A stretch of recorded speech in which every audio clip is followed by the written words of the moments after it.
पार्वती महादेव की जय, सियावर रामचंद्र की जय। श्रद्धेय नवयुवक मानस मंडली सर्वों का बड़ा ही सुंदर सरस आपकी प्रस्तुति रही है।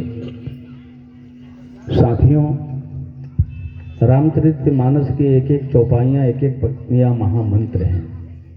कुछ न कुछ हम सबको संदेश देती हैं चौपाइयाँ। आपने जो चौपाइयाँ गाई है उसमें से एक चौपाई है, 5वीं चौपाई है, निर्मल मन जन सो मोहि पावा, मोहि कपट छल छिद्र न भावा। ये चौपाइयाँ क्या कहती हैं? ये चौपाई क्या कहती हैं हम सबके लिए? इसका निचोड़ क्या है?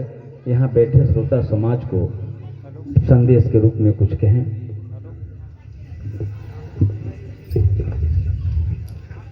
परम श्रद्धेय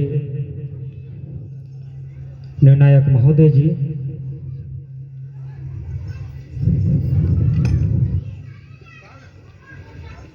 मन जो है कि निर्मल मन चित्त हो करके प्रभु का भजन करना है। करने से ही हमारा जीवन धन्य होगा और तभी हम इस भवसागर से पार हो पाएंगे। और जिस प्रकार से हम रामचरितमानस का यहाँ गायन वादन करने हेतु जाते हैं, दूर दराज जाते हैं, गांव में भी रामचरितमानस का आयोजन होता है, वहाँ भी जाते हैं। और जो प्रभु रामचंद्र जी का निर्मल हृदय से उनके बताए मार्ग को हम अपनाते हैं, अगर 25% भी अपने जीवन में उतार लें तो हमारा जीवन धन्य हो जाएगा। निर्मल मन निर्मल हृदय से प्रभु का स्तुति करें और जो प्रभु के द्वारा बताया गया मार्ग है उसी का पालन करें तो हमारा जीवन धन्य हो जाएगा।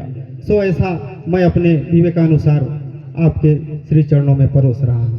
हेलो, बहुत अच्छा। भगवान राम यहाँ पर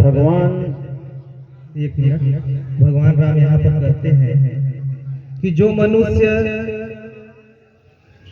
निर्मल मन से मुझे याद करेगा वही मुझे पा सकता है, और जिनके अंदर कपट और छल भरा हुआ है वो चाहे तो सपनों में भी मुझे नहीं पा सकता है, शायद मेरे मतानुसार। हाँ, चलिए, बहुत अच्छा। आपने जो कहा वो बिल्कुल निचोड़ है। भगवान शंकर कहते हैं, हे पार्वती, निर्मल मन से ही सच्ची भक्ति हो सकती है।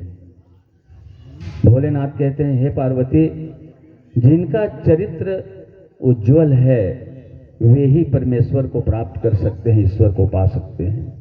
तभी तो विभीषण राक्षस कुल में रहते हुए भी अपने निर्मल मन और उज्जवल चरित्र से प्रभु राम को प्राप्त कर लिए। यही निचोड़ है, यही संदेश है। ये चौपाई यही कहती है कि मन निर्मल हो, चरित्र उज्जवल हो, सब कुछ संभव है। धन्यवाद।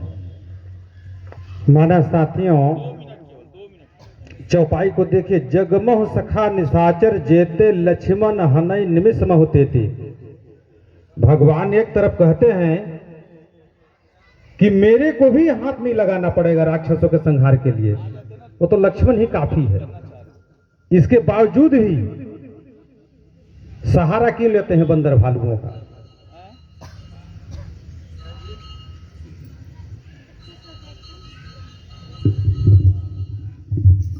बड़ा छोटा उत्तर होगा।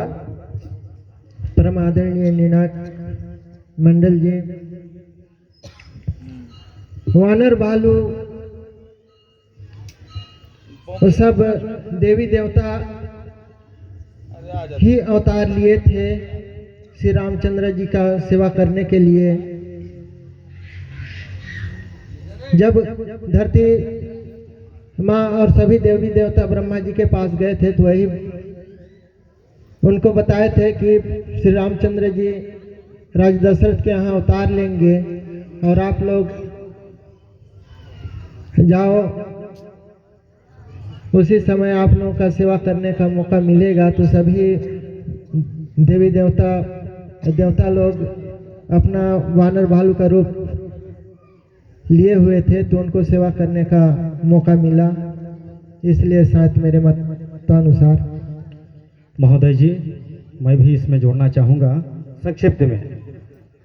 नंदी जी रावण को श्राप दिए थे।